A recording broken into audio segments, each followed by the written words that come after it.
So let's begin our study of discrete one-dimensional systems by studying a very famous example, the logistic map. And the logistic map is defined by the following equation: xn plus 1 is equal to axn 1 minus xn, where in this equation I will define xn to always lie between 0 and 1.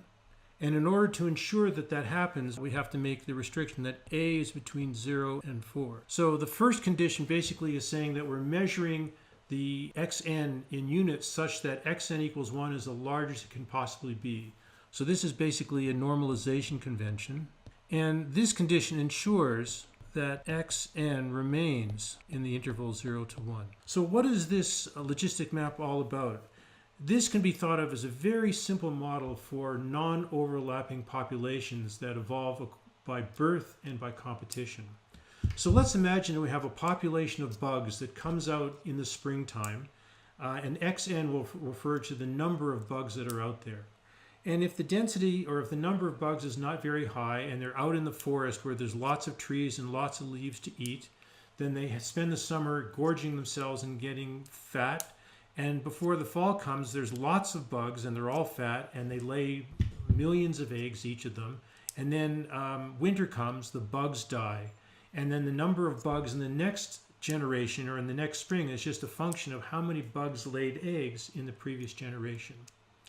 So in the next year, spring comes and now millions of bugs come out and they quickly start eating the leaves. And because there's a finite supply of leaves, one can imagine the situation that many bugs starve to death before they can lay their eggs.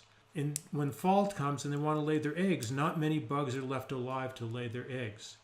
So that behavior of the competition limiting the number of bugs that are going to be born in the third year is caused by the quadratic term. So this is a competition term. And this term, the linear term, is the birth term. And so the competition between these two terms, or the interplay between these two terms, is what ends up giving rise to the rich dynamical behavior of the logistic map. Just to summarize, first point is that this is a model for non-overlapping populations with competition and birth. When there's very few bugs in one year, they can all eat as much as they want and get to maturity and lay lots of eggs.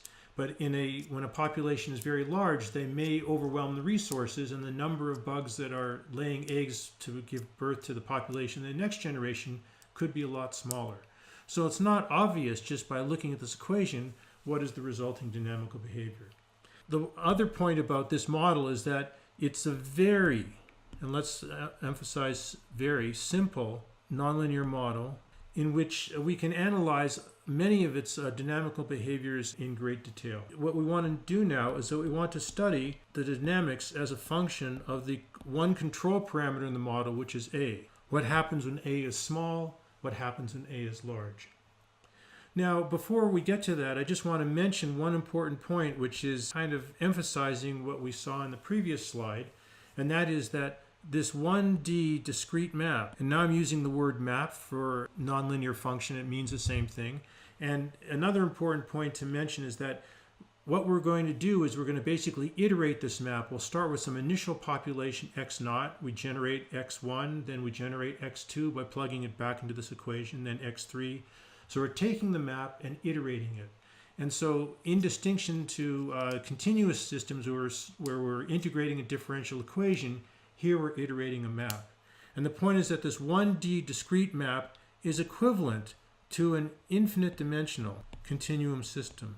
And to see that, let's just write down the map in the following way. Let's write xn plus 1 is equal to some function xn, where you're going to focus on the case axn 1 minus xn. We have this written as a discrete difference, and what we can do is imagine, now let's take our time increment, which is 1, and write it as delta n. So we'll write this as xn plus delta n.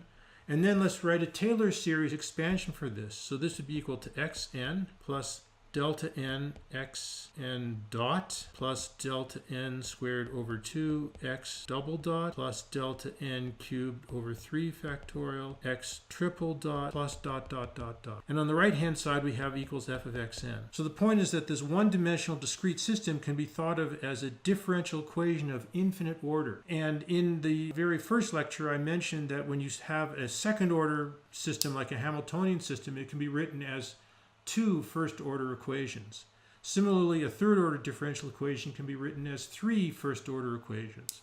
So an infinite-order differential equation is equivalent to an infinite number of first-order equations, and in this sense, the discrete logistic map is equivalent to an infinite-dimensional dynamical system. And this is part of the reason why the behavior of this logistic map is so intricate.